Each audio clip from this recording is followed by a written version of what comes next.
Otherworldly Evil Monarch, Bab 31, Judul, Lapisan Akumulatif Tekanan. Jun Xie tetap diam. Jika dia tidak pindah, Jun Moxi pasti akan terus menjadi debauci. Jun Moxi memiliki tingkat pemahaman yang mendalam? Tentu saja tidak. Namun, jika hari kebangkitan keluarga Jun tiba, Jun Xie akan tetap setia pada perannya sebagai seorang debauci. Selain itu, jika tangannya pernah terasa gatal, yang perlu dia lakukan hanyalah membunuh beberapa orang yang pantas mati. Bahkan jika kamu mengatakan itu, aku masih akan memilih untuk terus main-main sebagai debauci di masa depan. Jun Xie memandang Jun Wei sambil tersenyum. Selama paman ketiga sembuh, kamu akan menjadi pohon besar yang bisa melindungi aku. Saat itu terjadi, aku akan tetap menjadi Jun Moxi di masa lalu, yang berani melawanku.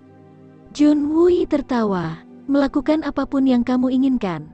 Selain itu, dari apa yang bisa aku lihat, tidak mungkin ada orang yang bisa menjadi lebih baik dari kamu, dasar anak nakal. Sampai sekarang, kedua grup telah menyelesaikan tugas yang ditetapkan oleh Jun Xie untuk mereka.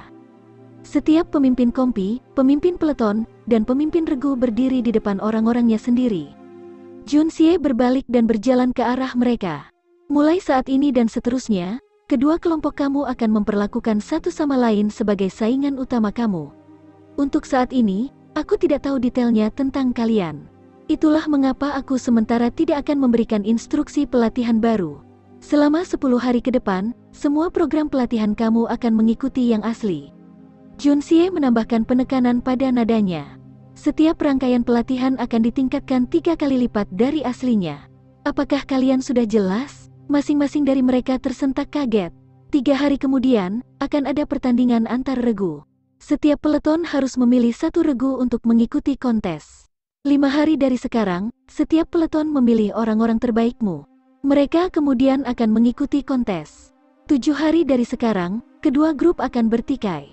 Dalam kontes antara dua grup, pemimpin grup dari grup yang kalah akan naik ke atas panggung, menghadapi 300 orang dan menamparkan wajahmu.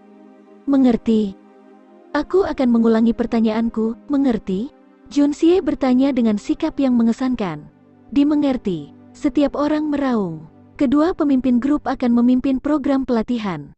Aku tidak peduli jenis program pelatihan apa yang kamu terapkan. Aku hanya tertarik untuk melihat hasil kontes. Aku ingin melihat siapa di antara kamu yang akan naik ke panggung dan menamparkan diri kamu sendiri di depan 300 pria setelah kalah dalam kontes. Kontes ini akan diadakan sebulan sekali. Pemimpin grup yang menderita 3 kerugian berturut-turut akan naik ke panggung dengan telanjang dan menggonggong seperti anjing. Ketika waktunya tiba, aku akan mengumpulkan semua orang di kediaman untuk membiarkan mereka menikmati tontonan ini. Sampai sekarang, aku tidak tertarik untuk mengetahui namamu. Itu harus menunggu sampai setengah tahun kemudian. Aku sudah menyiapkan nama untuk kedua grup. Nama grup pertama adalah Sky Riders. Nama grup kedua adalah Soul Eater. Namun, hanya yang kuat yang memiliki kualifikasi untuk bergabung dengan kedua grup ini. Sampai saat ini, tidak ada dari kamu yang memenuhi syarat. Semuanya akan tergantung pada apakah kamu dapat memenuhi persyaratan aku. Jika bisa, maka aku akan menghafal semua nama kamu. Tetapi jika kamu tidak bisa, maka kamu tidak lebih dari tumpukan tulang pada saat itu. Setelah kembali, kamu harus menetapkan batas waktu untuk hal-hal seperti makan atau pergi ke toilet. Mereka yang akhirnya melanggar waktu yang dialokasikan akan dihukum berat tanpa pertanyaan. Tidak peduli apa kegiatannya, jadwal harus ditetapkan. Setiap grup harus membuat hukumannya sendiri. Setelah selesai, serahkan detailnya kepadaku. Sekarang, ikuti perintahku. Bubar. 2 pemimpin grup yang baru diangkat belum mengalami kegembiraan karena dipromosikan, tetapi malah ditampar dengan beban yang menyerupai perjalanan ke neraka. Mengenakan wajah pahit seperti makan labu pahit, mereka dengan kejam membawa grup masing-masing pergi.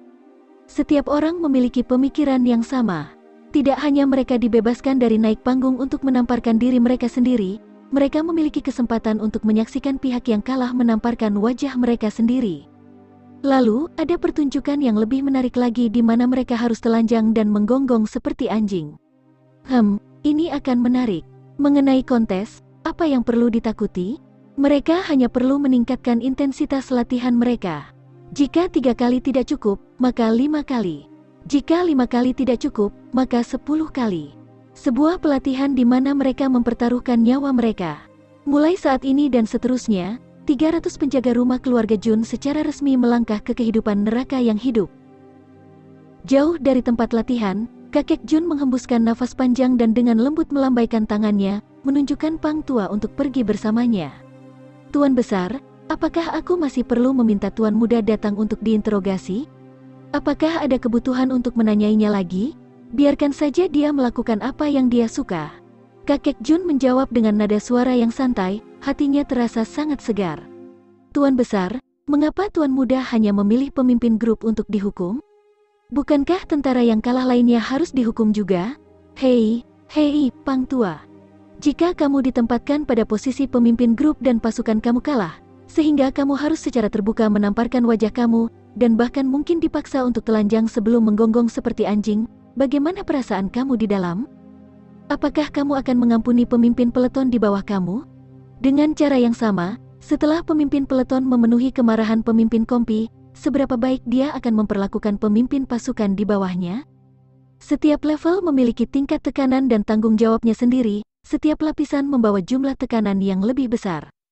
Pada saat itu mencapai level prajurit biasa, tekanan menggelegar itu akan terakumulasi ke titik yang belum pernah terjadi sebelumnya. Ini adalah bentuk tekanan teman sebaya yang belum pernah terdengar sebelumnya. Namun, ini adalah metode yang sangat baik untuk melatih tentara. Agar Moxie datang dengan jenis rencana ini. Jika tentara menjadikannya sebagai jenderal, dia pasti akan bersinar sebagai bakat yang luar biasa. Kakek Jun merasa sangat senang. Oh, jadi itu sebabnya. Pang Tua berpikir sendiri. Langkah dari Tuan Muda ini cukup berbahaya. Berbahaya? Tidak. Kakek Jun tampak seolah-olah sedang mempertimbangkan sesuatu saat dia mengatur pikiran dan keadaan pikirannya. Ini adalah satu-satunya cara untuk memanfaatkan sepenuhnya kemampuan mereka sambil membiarkan orang yang memegang kekuatan absolut untuk fokus pada masalah lain. Ini juga merupakan metode paling hemat biaya untuk mempekerjakan laki-laki. Dari perspektif bisnis, ini adalah metode manajemen terbaik, baik itu manajemen militer atau manajemen negara. Setidaknya, aku belum menemukan cara yang lebih baik untuk melakukannya. Bocah ini adalah sesuatu yang lain. Moxie, hehehehe. Mata Jun Zantian menyipit saat wajah lamanya tersenyum tanpa kendali. Untungnya, Yang Mulia, Kaisar tidak menyetujui pernikahan itu. Jika tidak, orang tua ini akan melakukan kesalahan. Jun Hui segera pergi untuk mengatur beberapa pria, menempatkan tanggung jawab pada mereka masing-masing untuk pergi mencari obat herbal. Gudang medis keluarga Jun tidak memiliki sejumlah kecil barang yang disimpan di dalamnya, tetapi ramuan yang terdaftar oleh Jun Xie cukup langka. Ramuan itu harus dibeli dari apotek luar. Jun Xie segera kembali ke kamarnya sendiri. Dia bahkan tidak punya waktu untuk memeriksa piala saat dia menutup pintu dan jendela sebelum duduk bersila. Hari ini, Jun Xie menghabiskan banyak waktu berjalan di jalanan. Selama periode waktu ini, dia merasakan adanya reaksi abnormal yang berasal dari kabut putih bergelombang di dalam lautan kesadarannya. Namun, yang mengejutkan Jun Xie adalah perasaan ini menghilang setelah dia sampai di rumah. Ini telah menyebabkan Jun Xie terkejut. Setelah menenangkan dirinya, dia dengan hati-hati melatih seninya lagi, tetapi tidak dapat mendeteksi adanya ketidaknormalan. Ini menyebabkan dia menjadi bingung, mungkinkah ada faktor eksternal yang berperan di sini? Ada hal lain yang menyebabkan Jun Xie menjadi sangat bingung. Saat dia tidak berlatih seni, kabut putih akan keluar dari lautan kesadarannya tanpa dia sadari. Kabut kemudian akan mengalir di sepanjang meridian Jun Xie selama satu siklus sebelum kembali. Selama kejadian seperti itu, kabut putih akan muncul paling lama, membawa banyak manfaat bagi tubuh Jun Xie. Namun, setiap kali Jun Xie mencoba dengan sepenuh hati untuk melatih seni, hanya sedikit kabut putih yang akan muncul. Namun, setelah diarahkan untuk mengalir melalui meridian Jun Xie, hasilnya lebih rendah dari saat itu muncul sendiri. Hal ketiga, yang Jun Xie tidak bisa membungkus kepalanya, adalah seni membuka keberuntungan surga. Menilai dari namanya dan keadaan aneh dari keberadaannya, skill ini pastinya luar biasa. Namun, sejak dia berlatih sampai bisa merasakannya, aliran energi di dalam meridiannya tetap sebesar rambut. Tidak peduli berapa banyak usaha yang dilakukan Jun Xie, dia tidak dapat meningkatkan ukurannya. Meskipun jumlah kecil ini sangat padat, nyaman digunakan dan memiliki kualitas yang unggul, kuantitasnya di sisi lain, meninggalkan banyak hal yang diinginkan. Sebagai perbandingan, kekuatan internal yang dia miliki di kehidupan masa lalunya setebal jari, mengalir melalui meridian. Tapi, aliran energi saat ini di dalam meridiannya hanya setebal rambut sutra. Ada banyak sekali perbedaan, hampir tidak ada bandingannya.